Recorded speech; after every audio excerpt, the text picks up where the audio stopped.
প্রতিদিন ইফতারিকে সামনে নিয়ে আমরা দোয়া করব। কারণ হাদিসে এসেছে সালাসু দাওয়াতিন মুস্তাজাব, তিন ব্যক্তির দোয়া আল্লাহ তাআলার কাছে কবুল হয়ে যায়। এই দোয়া আল্লাহ কখনো ফিরিয়ে দেন না। এর মধ্যে একটা দোয়া হচ্ছে দাওয়াতুস সাইম, রোজাদারের দোয়া আল্লাহ কখনো ফিরিয়ে দেন না। দাওয়াতুস সাইমি মাকবুল, এটা আল্লাহর কাছে কবুল হয়ে যায়।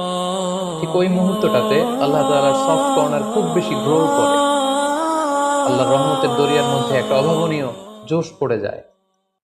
আল্লাহ তাআলা এই দৃশ্যটাকে খুব দেখতে পছন্দ করে যে বান্দা সামনে খাবার নিয়ে বসে আছে, শরবত নিয়ে, পানীয় নিয়ে বসে আছে, ক্ষুধায় তৃষ্ণায় সে জর্জরিত, সে চাইলেই সামনে থেকে নিয়ে মুখে তুলে খাবারটা খেতে পারে, কিন্তু সে আমার ভয়ে খাচ্ছে না। তখন আল্লাহ তাআলা এই দৃশ্যটা দেখতে বড্ড পছন্দ করেন। ঠিক এই মুহূর্তে আপনি যখন বুদ্ধি করে আল্লাহ তাআলার কাছে চাইতে শুরু করবেন, কায়মনো বাক্যে চোখের পানি ছেড়ে, আপনি চাইতে দেরি হবে, এই দোয়া আল্লাহ তাআলার কাছে কবুল হতে দেরি হবে না। তাই এই ভুলটি যেন আমরা না করি, এই বরকত যেন আমরা মিস না করি। প্রতিদিন খেয়াল করে, সম্মানিত দিনী ভাই এবং বোনেরা, খেয়াল করে ইফতারের পূর্ব মুহূর্তে দোয়া করুন।